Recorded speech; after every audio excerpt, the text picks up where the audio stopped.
On the 31st of March 2021, I beat Minecraft on a random seed in 17 minutes and 34 seconds, achieving a new PB. 109 days later and over 14,000 worlds later, I've still not beat it. Man, I suck at this game. Anyway, not PBing sucks, and so to try a bit of fun speedrunning, I decided to start running Icarus. Icarus is the category where you spawn with an unbreakable elytra and a stack of rockets. That's the entire category. 3 hours and 61 worlds into my first ever day playing Icarus, I achieved a sub 14 minute PB. Here is how I beat Minecraft in 14 minutes using an elytra.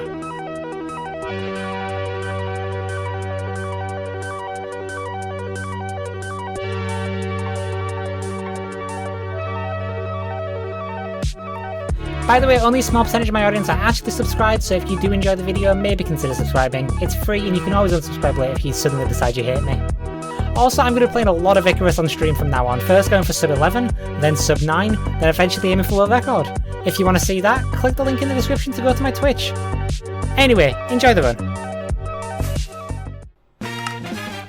So, we're going to start off this run the way that I've been starting off a lot of my Icarus runs, which is simply by just flying straight up, and then, I'm not sure if I do it in this run, but usually I like to pause abuse, just to see if we can see anything. I don't do it in this one, I must start doing this later.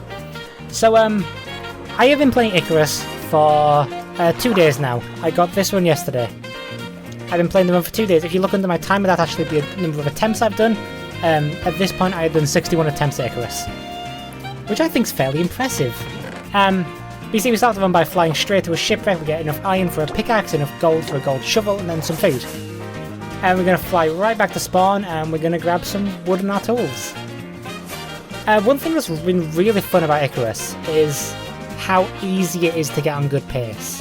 One of the things that we reset for a lot with regular random seed is displacement, so how close things are to one another. When you have an elytra on, none of that matters. As long as there is a shipwreck, as long as there is a magma ravine, and as long as there are trees, it doesn't really matter how far away they all are. Just as a quick point, after making our tools, we're going to go grab some stone so we can make a stone axe. But yeah, it doesn't really matter how far away things are at that point. You can just elytra to them and beat them in the first 5 seconds.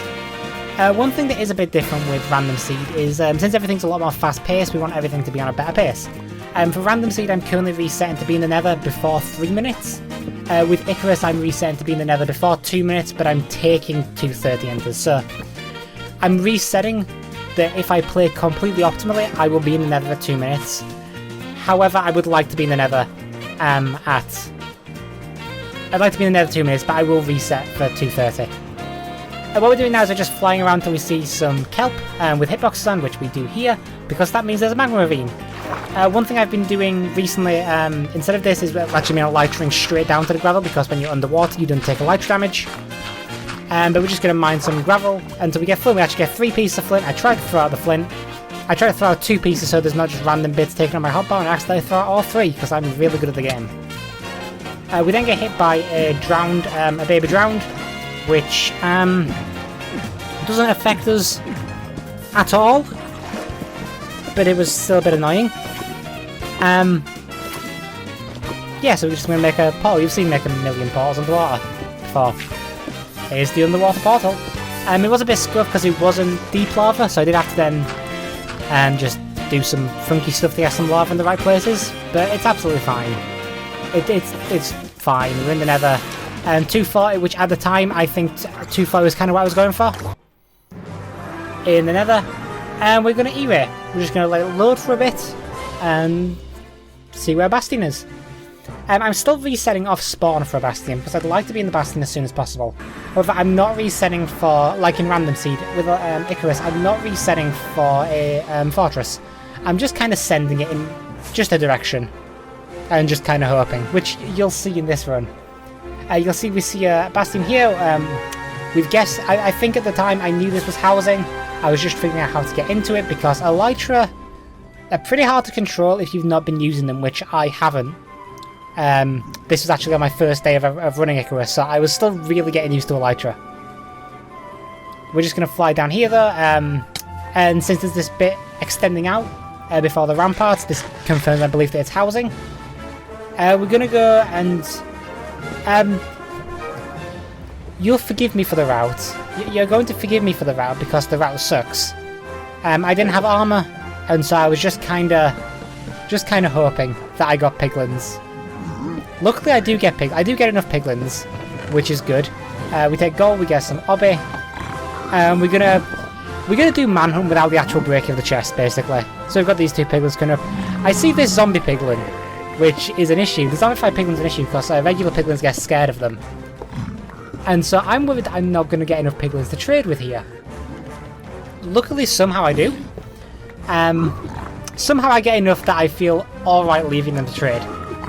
In retrospect, I should have got a lot more given that it's housing. But we live and we learn. It was a scuff bastion route. One thing you might notice, we've actually got a hand cam. I've been using a hand cam a lot recently for my Nomad streams. Which, if you want to catch my Nomad streams, there'll be a link below to my Nomad channel. My Nomad channel on Twitch, which I don't have a stream schedule for. I just kind of go live whenever, doing whatever. I do a lot of Portal as well. I start towering up my wood. I realised I actually need to tower up with blocks. Got string. We've got some pearls. We've got some obby. We'll be fine just leaving on these trades. One thing I don't have, that I could have had, is gold. The gold would be useful to make golden carrots for when I run out of bread. So we're actually going to go up to the backup gold in a second in housing, which no one ever does because it's slow. If you're at a point in a run where you need to go to backup gold in regular random seed, 9 times out of 10 you should probably just reset. But I'm going to go up there anyway because I'm going to try and drag some more piglins down just to get a few more trades, a few more string trades and a few more obsidian trades. We're done on pearls. Unlike with random seed, we can just leave on 12 pearls because we don't need a pearl around, we can just fly. We're going to grab these gold blocks. We're going to save 7 of them in a second. Saving 7 to make golden carrots. Then we're going to leave, get these 3 to chase us. And we're going to try and get those in the hole as well. I don't think it ended up mattering because I believe we already had all of the trades by now anyway. But it's still... If I'd have done this a lot faster, this might have been a lot more viable. We've got about 8 piglins. We originally had about 3 mid-piglins in there. Now we've got about 8. We drop 1 gravel and we're out on trades. Like, that is enough. We have plenty of string, plenty of obsidian. A lot of times with Icarus I found that I've actually been getting a lot more obsidian. This isn't a thing for Icarus, by the way. This is just... I've been getting lucky. I've been getting more than 10 obsidian. I'm getting 20 obsidian. 20 obsidian is so overpowered because it means that you can blind once, distance check, move that distance in the nether and blind again. Bad blinds don't really exist when you have 20 obsidian. Unfortunately we're leaving on 10 here, but with Icarus that doesn't really matter, as long as you're blinding first ring. And when you're going for times like this, when you start going for a lot better times it does matter, but for what time I was going for my first day of running, it really does not matter. As you can see, we're flying around, trying to find the fortress, which it does take us a minute, and we do go out some pretty far coordinates actually. I found with Icarus it's not more optimal. It would still be more optimal to use the pie chart to check where the fortress is, to check which quadrant we should be going to. I've just found it's a lot more fun doing it this way, just flying around the nether. One of the reasons that I've been playing Icarus recently isn't for leaderboards. I've been playing Icarus just for fun. It's just a really fun category to play. Because of how easy it is to get on good pace. You see we're entering a fortress now. I'm going to pull up the coordinates in a second. And you'll see how terrible our coordinates are. We don't actually have a fire res on, so we're going to drink a fire res up. And go kill this Blaze. Blaze rates I think have been pretty good recently. Not just in this run, but just in general. We've been having really good Blaze rates. We got 2 for 2. One thing I should have done, one thing that I know a lot of runners will drag on me for not doing is I didn't blaze bed, and I have plenty of beds. I can afford to blaze bed here. And I didn't blaze bed. The reason I didn't blaze bed is because I'm using this time to do all my task overlap things, so crafting food, a lot of crafting, a lot of inventory management, rather than using it for blaze, which I'm not sure if that was optimal. I don't think it was. I do believe I should have just blaze bedded and just lived with it. I just did all my crafting later.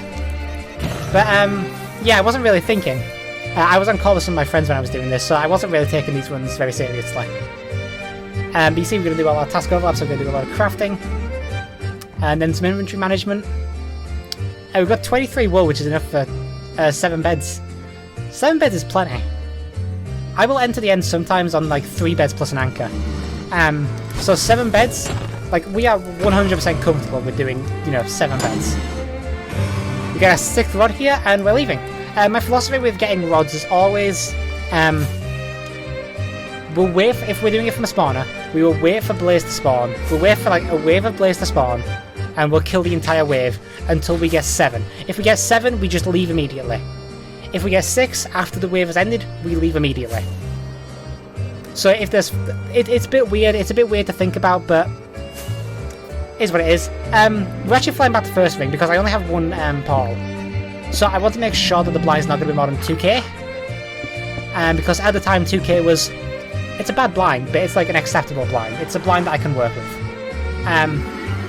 When you start going to higher distances, you can, get higher blinds, which wouldn't have worked. So we are very far out. We are far out on the edge of the stronghold ring, but I do believe we are still in the stronghold ring. I do miss the eye then, which is a it's just embarrassing, honestly. But we left sub 10. At the time, sub 10 was good. Currently, I'm averaging sub 8 nether leaves. I've had a few sub 7s. I've not had a sub 6 yet. If you do want to watch me, if you've watched this video this far though, you probably enjoy my content. And just while we're travelling to the stronghold, if you enjoy my content, you'll probably enjoy my Twitch. There's a link down below. Just go follow it. I go live on Tuesdays, Wednesdays, Saturdays doing Minecraft random seed runs, Icarus and just regular random seed. So you'll probably enjoy it. I do stop here just to do another triangular, just to do another not distance check. I don't usually do distance checks when I'm on an ocean biome, because it's just really hard to do. We just kind of pray for ocean exposed, which I don't believe we get. I don't believe this was ocean exposed. I've had a couple of ocean exposed runs on Icarus, which have all been fun. I've just never had portal room exposed, which have been absolute pains to navigate. The reason I stopped on the islands while on the way is because strongholds sometimes snap to islands, snap to coastlines, and so as you can see, that's a big angle change. I don't need to pull up the F3 screen to know that's a big angle change, and it points directly to this island because this island is where the stronghold snapped to. The stronghold doesn't like to generate in oceans, so it'll try and snap to coastlines, it'll try and snap to other biomes. It turns around. We know it's here, we just need to know exactly which chunk to dig in. So it's either this chunk is going to be, not this chunk, but the chunk to the right of it, so this chunk, or the next diagonal chunk. So I'm going to move one diagonal chunk outwards, one more. If it goes back, we know it's in that chunk. If it goes down, we know it's in that chunk. It goes back, so we know it's in this chunk. We're going to dig down to the stronghold, sub 12, which is a pace I'd love to get on for regular random seed. I have been on this pace quite a few times. Now, playing Icarus, this was just my first attempt, and it's the only one that I've actually finished. So I know for a fact that I can do so much better than this, and I'm actually going to be playing a lot of Icarus on stream, because random seeds are very hard to reset doing multi-instancing, which is what I do, on stream just because of the high CPU and GPU intensity that it gives. But Icarus, on the other hand, I don't multi-instance for, I just play it, and I play out a lot more runs, and it's a lot of fun. It's a lot more fun. So we enter the stronghold 12:30. We're just going to do regular nav. My nav sucks. I do need to improve at nav a lot. Like, I did not need to go down that room at all. Like, at all. I waste so much time navving here. Not enough that it would have been sub 13, but enough that it makes a difference. That creeper's about to explode. It just decides not to, which is cool, buddy. Cool, I guess. So yeah, my nav just really sucks. I really do suck at stronghold nav. Luckily we managed to find the end portal. It's a 1-eye and we only had 1-eye break, so we do have enough to finish the run, luckily. So we're going to complete the portal, go into the end. The end fight was very fast. Extremely fast end fight, which I am happy with. I am more than happy with an extremely fast end fight. I was expecting this one to sub 15, I was not expecting this one to sub 14. Set up the fountain, move out some blocks. I should have just flew out a bit more. I've kind of learned how to do Icarus Dragon Fight. It's slightly different. It's not really different, it's more just... it's not different, it's just you can do things faster. with an Elytra. But as you see, the dragon's going over there. I think it's going into perch, so I start, you know, I see a snap there. I start playing with field of vision and stuff, but it snaps. I go on the rank side, and I hit a horrible backside. A terrible one cycle.